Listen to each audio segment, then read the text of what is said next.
കഴിഞ്ഞ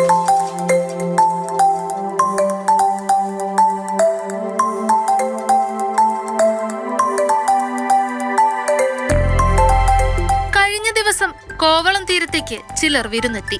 കാഴ്ചയ്ക്ക് കൗതുകവും അത്ഭുതവുമായി മാറിയ ഒരൊന്നൊന്നര വരവ്. 21 കാർ മുത്തശ്ശിമാരാണ് കോവളം തീരത്തെത്തിയത്. കോവളത്ത് നിന്നും കന്യാകുമാരിയിലേക്കും അവിടെ നിന്ന് തിരികെ മുംബൈയിലേക്കുമാണ് മുത്തശ്ശിമാരുടെ യാത്ര. 60 വർഷത്തിലേറെ പഴക്കമുള്ള ആഡംബര കാറുകളാണ് കോവളത്തെ താജ് ഗ്രീൻ കോവ് ഹോട്ടലിന്റെ പാർക്കിംഗ് ഗ്രൗണ്ടിൽ എത്തിയിരുന്നത്.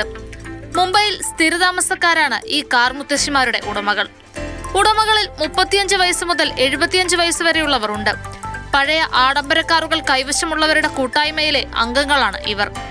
ജർമ്മൻ നിർമ്മിത Beetles, Benz, Toyota, Land Master, Mercedes Benz തുടങ്ങി അന്നത്തെ കാലത്തെ പെട്രോൾ ഉപയോഗ ആഡംബര കാറുകളാണ് ഇവയെല്ലാം. 2012 മുതൽ ഈ സംഘം ഇന്ത്യയിലെ വിവിധ സ്ഥലങ്ങളിൽ കാറുകളുമായി വിനോദയാത്ര നടത്തുകയാണ്. കേരളത്തിലെ ജലാശയം ഉൾപ്പെട്ട സ്ഥലങ്ങളാണ് ഇത്തവണ യാത്രയ്ക്കായി സംഘം തിരഞ്ഞെടുത്തത്. ഒരു യാത്രയിൽ 1000 മുതൽ 3000 കിലോമീറ്റർ വരെ സഞ്ചരിക്കും. 75-കാരനായ ദിനേശ് ലാലാണ് സംഘത്തിലെ ഏറ്റവും പ്രായം കൂടിയയാൾ. ഇയാൾക്കൊപ്പം ഭാര്യ പത്മാലാലുമുണ്ട്. This time after 10-12 years we are doing south again. We have done Coimbatore, Munnar, Cochin and all that. Now we are doing this part of backwaters of Kerala. That's why ഹിമാലയത്തിൽ കയറി Guinness ബുക്കിൽ ഇടം നേടിയ ബീറ്റിൽ കാറും ഇവിടെ എത്തിയിട്ടുണ്ട്. അങ്ങനെ car മുത്തശ്ശിമാർ അവരുടെ യാത്ര തുടരുകയാണ്. മാതൃഭൂമി ന്യൂസ്, തിരുവനന്തപുരം.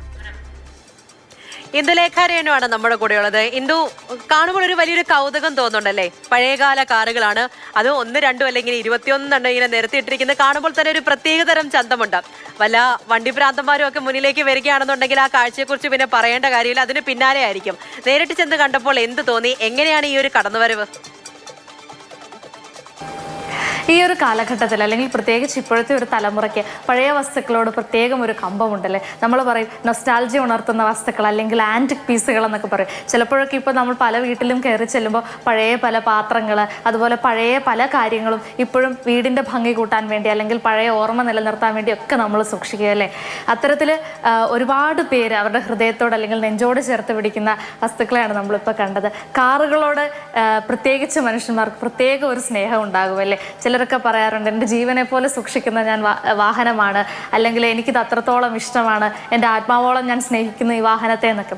എത്രയോ വർഷം പഴക്കമുള്ള വാഹനങ്ങളാണ് നമ്മളിപ്പോൾ കണ്ടത്, അതും അത്രയേറെ എണ്ണം. കാർ മുത്തശ്ശിമാരെന്ന് തന്നെ നമുക്ക് പറയാം. കാരണം ഇപ്പോൾ അത്തരത്തിലുള്ള വാഹനങ്ങളില്ല. ഈ തലമുറ ഇങ്ങനെയുള്ള വാഹനങ്ങൾ കണ്ടിട്ടുണ്ടോ എന്ന് തന്നെ അറിയില്ല. പക്ഷേ നമുക്കിപ്പോൾ കാണുമ്പോൾ അതൊരു കൗതുകമാണ്, അത്ഭുതമാണ്, അല്ലെങ്കിൽ അതിനപ്പുറം നമുക്കതിനോടൊരു സ്നേഹം തോന്നുമല്ലേ. ഒരു പഴയ അംബാസഡർ കാറൊക്കെ ഇപ്പോൾ പുതിയ പെയിൻ്റ് ഒക്കെ അടിച്ച് നല്ല ഭംഗിയിൽ റോഡിലൂടെ പോകുമ്പോൾ എല്ലാവരും ഇങ്ങനെ നോക്കി നിൽക്കുമല്ലേ. ഒരു ആന ചന്തമുണ്ട്. അപ്പോൾ ഒന്ന് ആലോചിച്ച് നോക്കൂ, അതിലും പഴക്കമുള്ള പഴയ പെട്രോൾ വണ്ടികളാണിത്. അതിനെ ഇങ്ങനെ പൊന്നുപോലെ ഒരു നിധി കാത്തു സൂക്ഷിക്കുന്ന പോലെയാണ് അതിൻ്റെയൊക്കെ ഓണർമാർ സൂക്ഷിക്കുന്നത്. നമ്മളിപ്പോൾ കണ്ടു 35 വയസ്സ് മുതൽ 75-കാരൻ വരെയുണ്ട് ഈ കാർ ഉടമകളുടെ ഇടയിൽ. അവരൊക്കെ അത്രത്തോളം സ്നേഹത്തോടെയാണ് അതിനെ ചേർത്ത് പിടിക്കുന്നത്. മാത്രമല്ല ഒരു പോറൽ പോലും പറ്റാതെ കേട് വന്നാൽ വീണ്ടും വീണ്ടും എത്രയും പണം മുടക്കാമോ അത്രയും പണം മുടക്കി നന്നാക്കി അങ്ങനെയാണത് സൂക്ഷിക്കുന്നത്. ഇവരിതുപോലെ ഒരു ടീമാണ്. അവരിടയ്ക്കിടയ്ക്കൊക്കെ യാത്ര പോകാറുണ്ട്. ഇപ്പോൾ കേരളത്തിലേക്ക് വന്നിട്ട് കുറച്ചധികം നാളുകളായെന്ന് പറഞ്ഞു. പക്ഷേ ഇതാ ഇപ്പോൾ വീണ്ടും കേരളത്തിലേക്ക് എത്തിയിരിക്കുകയാണ്. ആദ്യം വർക്കലയിലായിരുന്നു എത്തിയത്, ഇപ്പോൾ കന്യാകുമാരിയിലാണ്, ഇനി തിരിച്ചു പോകും. അങ്ങനെ ഒരു കൊച്ചു യാത്ര. കൊറോണ കാലം ഒഴിച്ചാൽ ബാക്കി എല്ലാ കാലത്തും ഇവരിതുപോലെ ഒരു യാത്ര പോയിരുന്നു. ശരിക്കും പറഞ്ഞാൽ ആ ഒരു ഗ്രൂപ്പിന് ഒരു ഒത്തുചേരാൻ ഒരു അവസരം. അതുപോലെ തന്നെ അങ്ങനെ മനോഹരമായ ഒരു യാത്ര കൂടിയാണ്. ഇപ്പോൾ നമുക്ക് അറിയുന്നതായാലും അല്ലെങ്കിലും നമുക്ക് കൗതുകം ഉണർത്തുന്നത്, നമുക്ക് അത്രത്തോളം പരിചയമില്ലാത്ത ഒരു വസ്തു മുന്നിലേക്ക് വരുമ്പോൾ ഉറപ്പായിട്ട് നമ്മളത് നോക്കിയിരുന്നു പോകും, ആ സൗന്ദര്യം ആസ്വദിക്കും. അങ്ങനെ തന്നെയാണ് ഇവിടെയല്ലേ ഇപ്പോൾ.